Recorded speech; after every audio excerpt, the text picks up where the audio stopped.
Welcome back to Talking with Our Traders, a Caesar Sportsbook original series, the podcast that takes you inside the mind of the sportsbook with our very own Caesar Sportsbook traders. I'm your host, Cindi Edwards, and with me today and all season long, Craig Mucklow, Vice President of Trading here at Caesar Sportsbook. Hello. And Joey Fiesel, Head of Football here at Caesars. Hello. Okay, guys, let's dive into some college football analysis. I have a question. Who had the worst weekend, Arch Manning or Bill Belichick? Ooh, they both did not have great weekends, that's for sure. But to me, it's got to be Bill Belichick. Yes, Arch Manning came out. There was a lot of Uncle Rico memes going around the internet. A lot of memes. It wasn't fun to him, but he had a lot of hype going into that game. Again, talking last week, he played a top 5 defense. Matt Patricia's on the other side. It looks like he's ready. They're in midseason form, so. Yeah, he took the L, but we saw his Heisman odds drift from 5-1 to 14-1 where we are this week, but has to be Bill Belichick having a worse weekend. All that hype, all that just precedence of being that great coach, and it doesn't look like he left the New England Patriots. They were not ready offensively. They look like they had a lot of problems. We're going to see how they bounce back this week. They got a much less opponent. Not to knock on TCU, but they're not the Buffalo Bills, so it really was a poor coaching outing and really hurts his reputation a little bit from making that transition to college. Nobody from the NFL's ringing Bill's number anytime soon. It's definitely Bill Belichick. First of all, I thought all the media hype on Arch Manning and how bad a game he had is wrong and unfair. I watched the game and I saw 2 tremendous defenses. Yeah, literally great defense. That's a good point. If that was 7-0, that's just my ideal game of the year. It was definitely a Craig Mucklow game. It is the Mucklow game. Matt Patricia couldn't even fix UNC's tackling on defense. It was embarrassing. Granted, TCU did run up the score, and if you're going to come in with that reputation into college, teams are going to run up the score. So, yeah, it's definitely it was a worse weekend for Bill Belichick. And TCU is certainly trolling Bill after. They were some great tweets. Absolutely. When's episode 1? So can we answer the age-old question? Can we finally say it was Brady? No. No? I can't necessarily say. No? All right. Can Arch still win the Heisman with that dramatic fall? But he's going to need an immediate bounce back, and he's going to be an immediate run up the score in every game going forward. I mean, he's still got SEC play. He's still going to be in primetime positions, so he can bounce back. It's certainly not over, or else he wouldn't be 14-1. It'd be 1,400-1. But yeah, he had moments as well. Look, one loss doesn't make a summer. We saw it with Jaden Daniels. It's a recency bias with the Heisman. It's what have you done for me lately, and what people remember. He went up against a world-class defense, so there's no shame in his performance. But I'm pretty sure it says don't bet him at 5-1 because there is no value at betting a Heisman favorite at 5-1. Yeah. Now you've got the 14s, the exact I mean, okay, I might have had egg on my face if he came out looking like Uncle Peyton or Uncle Eli. Yeah. But he looked like Uncle Rico. He did look like Uncle Rico. No, great points. Okay, moving on. Can Alabama still make the college football playoff after losing to Florida State? Yes, but it's going to be a battle going forward. There's going to be 4 lucky seats for SEC teams when we come to playoffs, and they certainly could be one of them. And we know the committee is always going to favor Bama if they're in contention. That's just what they do. But they have no room for error going forward. They have to be dominant in SEC play, and they have to fix the problems that they had against Florida State. Florida State looked good, but Alabama looked like they had some issues on both sides of the ball. Yeah, absolutely. Again, let's run up the score when you've got the opportunity on a marquee team. Plus 160 to make the playoffs doesn't exactly say they're out of it, but they lost as the second biggest favorite last week, and they lost by the amount of the spread. They were 13.5, 14-point favorite on the road, and they got blown out. Florida State played great. I think Alabama's got bigger problems, but as the quarterback says, Nick isn't here to save you. Yeah. But these college kids, they've got the opportunity to beat these marquee teams that come in with bigger reputations. They're going to go for it, and they'll run up the score as well. And they were great. Yeah. And anything that game looks, the age-old question about Tom Brady or Belichick, it was Nick Saban. Yeah. He run a tight ship, and we've seen the difference between the Nick Saban era and the non-Nick Saban era. And also the NIL. Oh, for sure. Yeah. Right. Speaking of coach, do we think coach is going to be gone after this season? I'm sure the boosters are really going to push. I think it would have to be a big loss season, more than just like the Florida State game. But if they go like 8 wins, yeah, it's possible. It's definitely a possibility. No. Even though he's 9-5 as a coach, 4 of those losses were against unranked teams. He's lost a straight up losses as a 23.5 point favorite, a 14-point favorite, 16.5 point favorite, and last week 2 touchdowns. Those teams at worst are 81% win rate, but the buyout is $70 million. Yeah, it's expensive. So I think Kalen DeBoer's agent gets a promotion before DeBoer gets fired. All right. Let us know how bettors are reacting to week 1 across college football. The big story of how they're reacting is Florida State. Florida State, I mean, we want to say, oh, Alabama isn't Alabama, but Florida State, from what they had last year, 2-win season last year, to where they are today, was night and day. And on both sides of the ball, they look like they were ready and making good coaching decisions. I think they went for it on their 30-yard line on 4th and 1 and got it. Like that's the kind of decisions you need to make in order to beat these types of Alabama team. Because if you go conservative, it's not going to work out. So that's really been the real reaction that bettors are coming on is they're all in on Florida State futures wise. I think that we discussed it on the Sunday or maybe Monday. I thought that was the play of the year already. Just going for it on your own 30 on 4th and 1, 4th and 2. Yeah. That sends a message to your team. I've got confidence and get the job done, and you're going for the win. Like, you're going straight for the jugular. Right. I don't find the hype on Florida State, although they did play well. I just think they beat a bad Alabama team. You think it's an overreaction? Yeah, 90-1 tells the story. I mean, they'd be 16-20s if they were that great. Yeah. Right. But we have written a number of tickets. A quarter of the tickets now are on Manning's Heisman at 14s as opposed to 5. So people have bought what they think is the expected stat padding coming up in the next couple of games. So yeah, we'll see. But I thought the 2 Heisman picks I did like going in, Beck and Mattia did the job. Certainly. Which freshman quarterback had the best week 1 performance? I don't even want to try to pronounce his name. But we're going to call him JK. So his name's Jerron. He's the Cal quarterback, true freshman. Played against Oregon State, 20 for 30 with 3 touchdown passes, over 200 yards.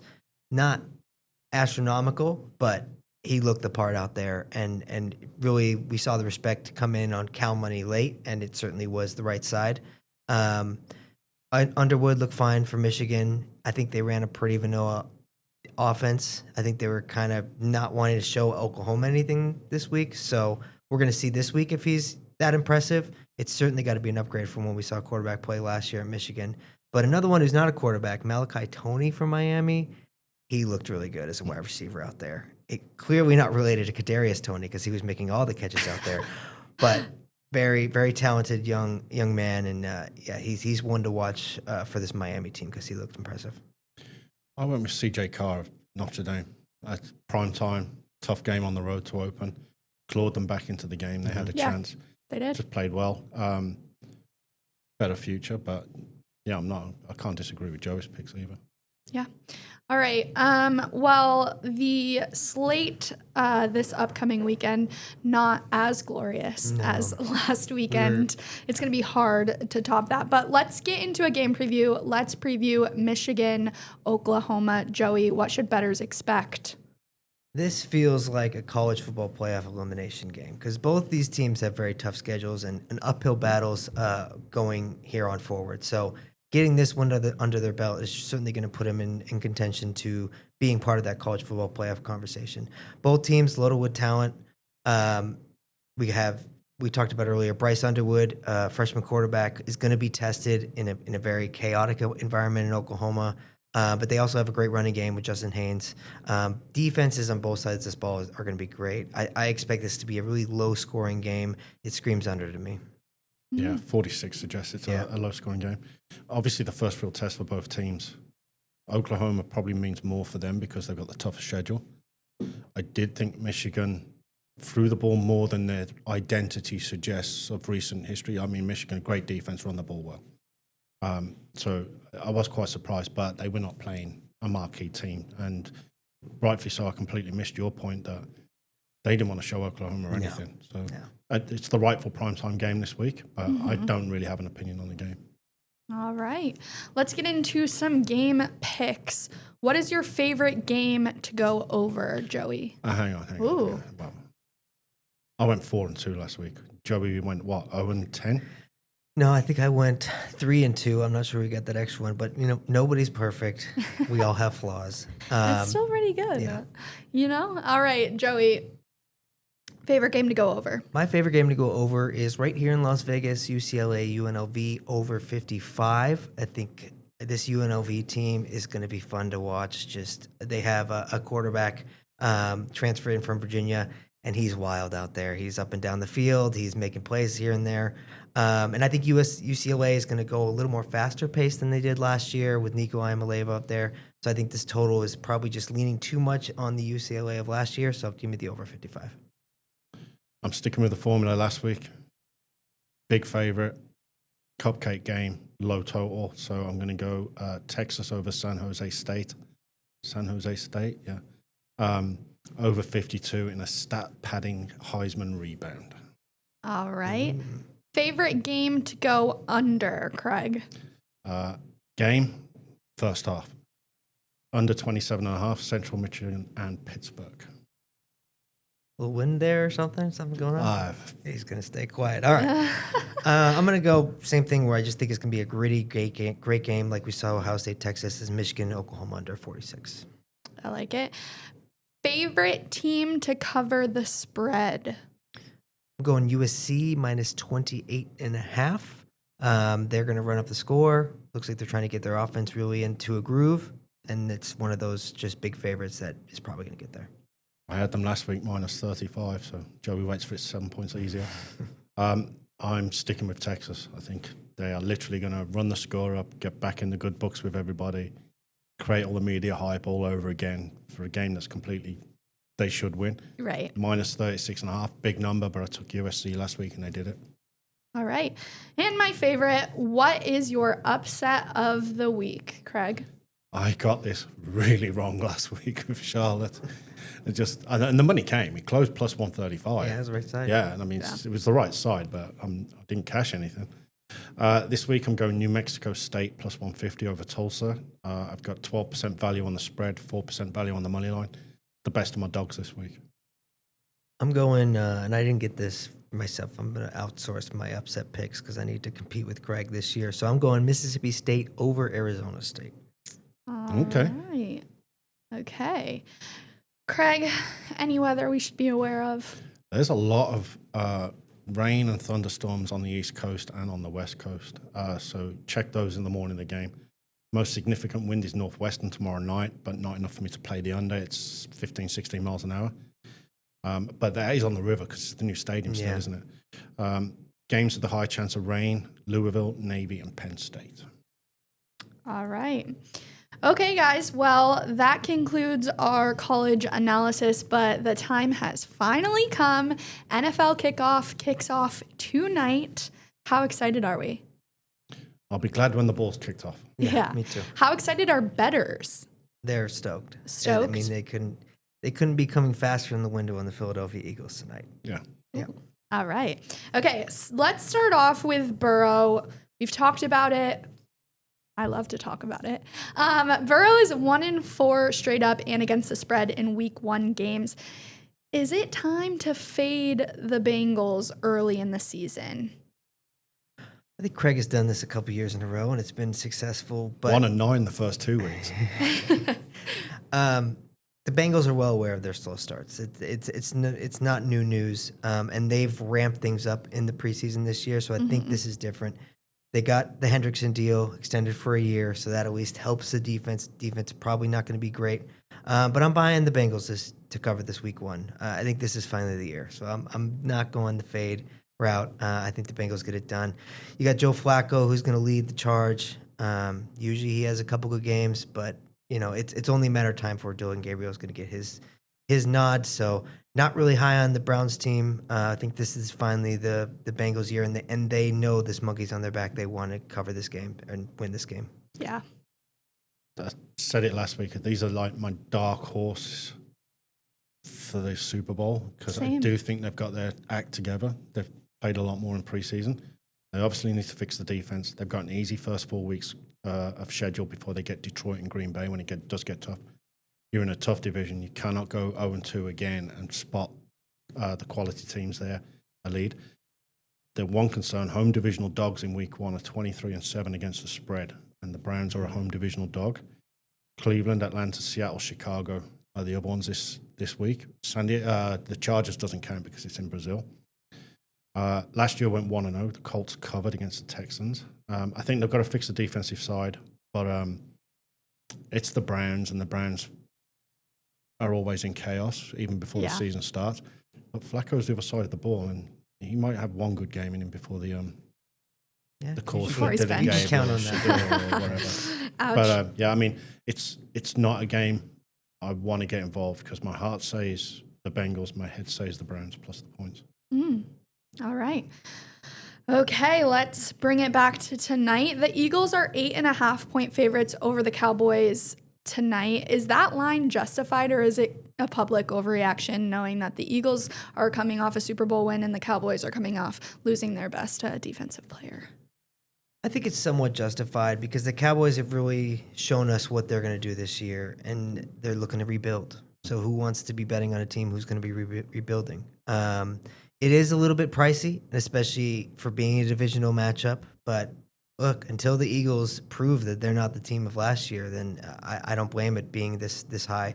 Everybody's coming in on Philadelphia for good reason. But again, it's that divisional dog spot. And, the Parsons trade is a lot of noise, too, because Parsons wasn't even in training camp for most of this season. He wasn't really working really hard, or he's already coming out this week that he has back issues slightly.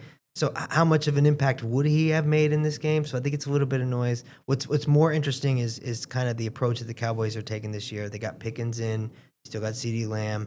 Dak is hopefully healthy. You bring in an offensive guy to lead this team with Schottenheimer. So we'll see what the Cowboys look tonight in their new set. I don't think it's an overreaction. I think it's more of a reflection on the two teams that are 8.5-8-point dogs. The Titans last year, they're an 8-point dog at Denver.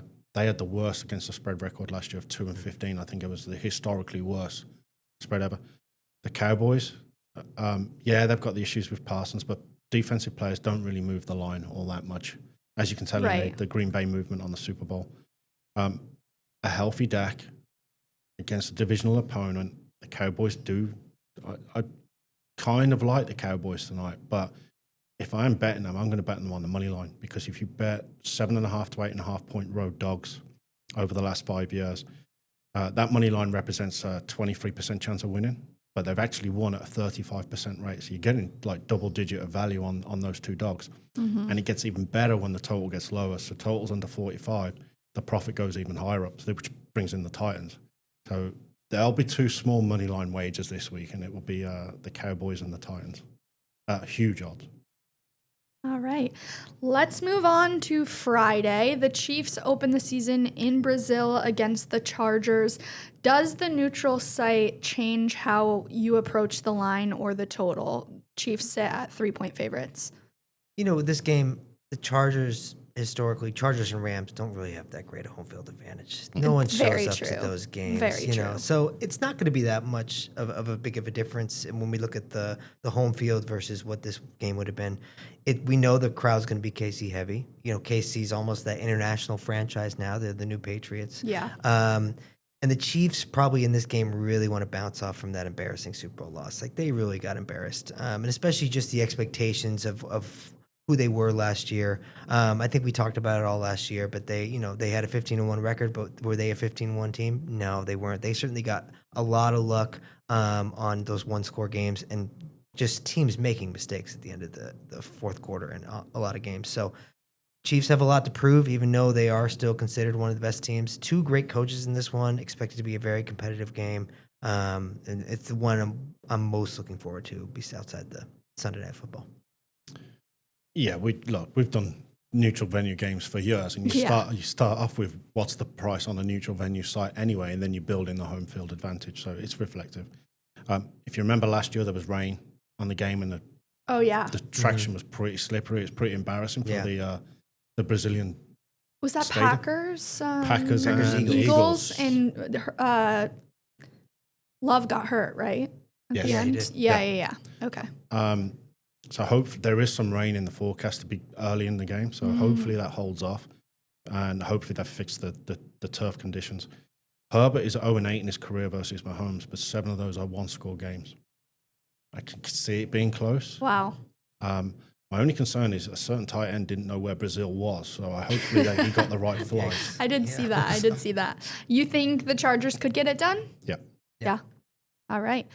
Let's move on to Bills Ravens. This features 2 MVP candidates. Some say maybe one took it from the other. Craig, as he rolls his eyes. The total right now sits at 50.5. Are we leaning towards a shootout, or is this a sneaky under? I'm going to go the sneaky under route. Usually that wasn't the case, especially for Bills or Ravens last year. But one thing I know for sure is every year Baltimore's defense just gets better. Yeah. And really there's not a lot of offensive star power on the Bills side outside of Josh Allen. Like, they really don't have that key wide receiver. They're dealing with some injuries going into this game. So I'm leaning towards the under, and that's where the odds have shifted as well. But what a great game. I mean, this might be too early to hint towards an AFC Championship game, but it feels like these are the top 2 teams in the NFL right now. Absolutely. And yeah, Baltimore's defense just year in, year out gets better. Is Lamar going to take that, comfortably? Is he going to have that revenge narrative that maybe it should have been Lamar as opposed to Josh Allen last year for MVP? It's got everything we want. It's got the narratives, it's got the star power, it has the 2 best teams. I'm really looking forward to this game. Yeah, I can't wait for this game. Sunday night prime times went 12, 5, and 1 under last year. The numbers usually inflated because it's prime time. It's the last game on a Sunday night, so if people's parlays are finished, they'll re-up and usually re-up on the favourite and the over. There is no favourite. It's a pick 'em game. Yeah. You've also got running up money, which pushes the number up as well. So we'll make adjustments once we see the 10 a.m.s and then the 1 o'clock results and see what we've got. So usually those primetime games, especially Sunday and Monday, they're overinflated by about half a point to a point. Is it a revenge game? Yeah, absolutely. The Ravens dismantled the Bills in the regular season last year, and the Bills got their revenge in the playoffs when Baltimore didn't decide to show up until late in the fourth quarter. Yeah. And should have tied it because Mark Andrews dropping the ball. Awful. Did Allen steal Lamar's MVP? Allen, Burrow, and Jackson all deserved a shout at the MVP last year. It's a regular season award. Allen had 2 marquee wins versus Detroit and versus the Chiefs, and in everybody's memories when Allen ran for that touchdown. Mm-hmm. And if you think about what was Allen's highlight last year, nobody will say anything other than that touchdown. But they got blown out by Baltimore, and they got blown out big time. Yeah. Jackson, you called that. You called that blowout. I think I said by 1 billion. Yeah, you did. I believe so. Jackson had 1-score losses to the Chiefs and Eagles, but he beat the Bills, the Bengals twice, and Washington. It should have been Jackson's award. As Joey said the other week, they don't rarely give it back to back. You've got to do something pretty special. Yeah. But it was 100% Jackson's award. Yeah. And I'm not bitter. No, I completely agree. Okay, moving on. We have Packers, Lions, 2 NFC North heavyweights. A lot of talk about the Lions regressing. A lot of talk about the Packers running for that Super Bowl, getting Micah Parsons. What should we expect from this game? Where are we at right now? Yeah, there's been a lot of movement in this one. This is one of the NFL games that's moved a lot. We opened up Lions 1.5, but as we've seen through the offseason, hey, the Lions' schedule looks pretty tough. Maybe losing their offense and defense coordinator is a big deal. We've seen this go now to Packers 2.5. I'm leaning towards the Packers getting it done. But I don't think it's because Micah Parsons is the guy. And I don't think it's because Craig picked him to win the Super Bowl. That's when you went from -1.5 to +2.5. As soon as Craig, we panicked. No, it's more on that I do not believe this Lions team is going to be able to replicate the success they have without Ben Johnson and without their defensive coordinator. So I'm more leaning towards the regression of the Lions on this one, and that's why I'm leaning towards the Packers, not that I think Micah Parsons is God's gift to the earth. Super Bowl 60 winners have won 12 straight home openers. 3 of those against the Lions. It's tough to go into Lambeau opening day of the season. The crowd will be pumped. to Joey's point, there's going to be some regression. The Lions scored 33 points a game last year, which was a field goal better than the second, and only 2 other teams scored 30 or more, and that was the Bills and the Ravens. There's going to be a big drop-off. I think Green Bay have to win this one coming out the gate. It's a good start because I know the Bears will be right behind them. Don't have an opinion on the game, but I think the NFL, to their credit, like college last week, absolutely nailed the schedule this week. Yeah, absolutely. You've got great Thursday, great Friday, great 10 a.m. Sunday game, great 1 o'clock, and then you've got Bills and Ravens. Completely agree. All right, let's get into game picks. What is your favorite NFL game to go over? I'm going Bengals-Browns over 48, and this is all on the Bengals. Bengals, tremendous offense. Bengals, terrible defense. There's going to be some points scored in this one. Give me the over 48. Titans-Broncos first half over 21.5. I almost went Dolphins-Colts first half over because Tua will play the first half before he gets injured, but I just feel that's the better of the two matchups. All right, I like it. Favorite game to go under? Vikings-Bears first half under 22.5. I got Jets-Steelers under 38. Ooh. Not a lot of offense in that game, I'm going to assume. Yeah, I like that. Neither are going to try and stick it to their old team. They're going to try. They're going to try. They're going to fail. Justin Fields and Aaron Rodgers out there. Oof. Okay. Favorite team to cover the spread? I like the New York Football Giants getting 6 points. Divisional opponent, another team that I think is going to regress, and another team that I think everybody has a whole year of tape on. Giants really stacked to that defensive front. Why we see the Eagles had such a dominant Super Bowl performance. That's what they're trying to replicate. So give me the Giants to stick in this one close, even though they were horrific last year. Giants +6. Good pick. I do like that. But it's not mine. And I haven't said this for a while, and I got all of these right last year. Ravens by 1 billion over the Bills, whatever the number. They'll just come out the gate. They're the best regular season team every year. And they play so well against the marquee teams. So, yeah, I love the Ravens this weekend. All right. What is your upset of the week? I'm going to do this almost every week. It's going to be fading the Kansas City Chiefs. Give me the Chargers to upset the Chiefs in Brazil. For once, I'm taking a little bit less chalk. Bears over Vikings. I think the Bears can be vastly improved. JJ McCarthy, first start on a Monday night after being injured, and he's a Michigan quarterback, and I don't really remember them airing the ball out all that often. No. I mean, 2 things I would never want to draft is Alabama quarterbacks or Michigan quarterbacks. So I think it's going to be a tough spot, and I do expect Caleb Williams to have a great second season. Take a step up. Yeah. I like it. All right, Craig, you mentioned the weather in Brazil. Any other weather we should be watching out for these NFL games? The radar's pretty heavy tonight on the Cowboys-Eagles second half. There'll be quite a lot of rain in that second half. And the Patriots-Raiders also likely to be wet.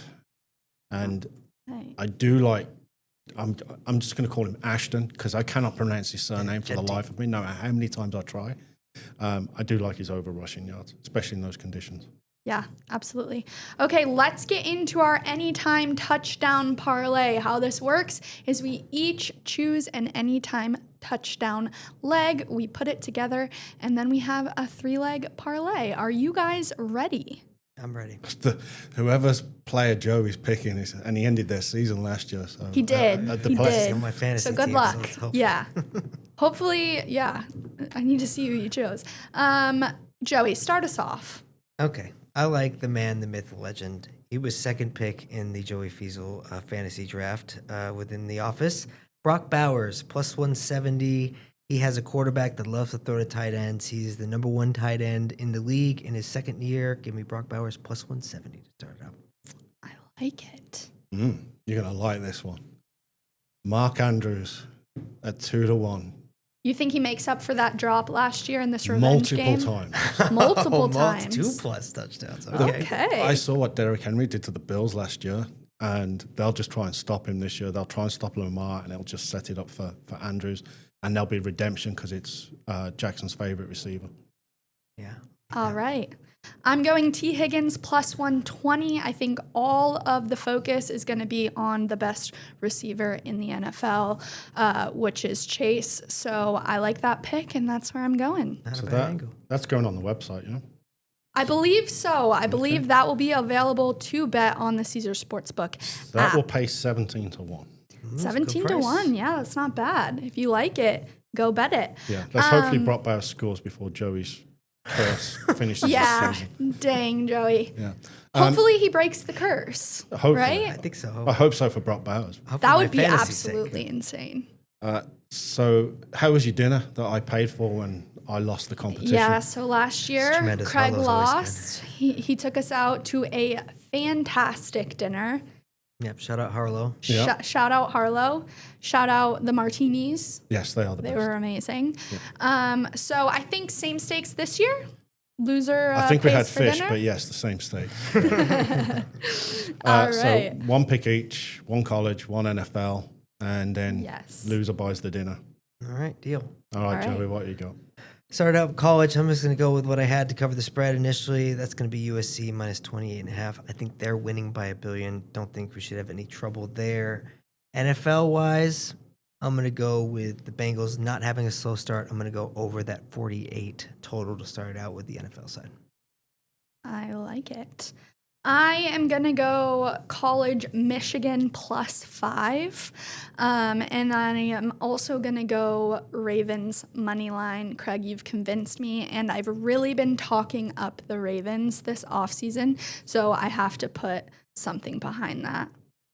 Okay, I'm going the Manning Heisman run minus 36.5 against San Jose State, and the Ravens over the Bills by $1 billion. Ooh, let's go. I knew you were going to say Winner, winner, Texas chicken too. dinner. Yeah, it's Texas. Like all your picks, Texas, Texas, Texas. My opinion absolutely sucks, so I just have to look at the data, and it's the only way I can come to any kind of winner. No, I love it. All right. Well, guys, I think that wraps up our episode. For those listening, make sure you subscribe to Talking with Our Traders wherever you listen to your podcasts. And please make sure to give us a follow at Caesar Sports on Instagram, X, Facebook, and YouTube. Guys, anything you'd like to leave the listeners with before the start of NFL season tonight? Best of luck. Gamble responsibly and have a good time because it's going to be a wild season. Yeah, September's responsible gambling month, so have fun, bet responsibly. Well said. All right. Bye.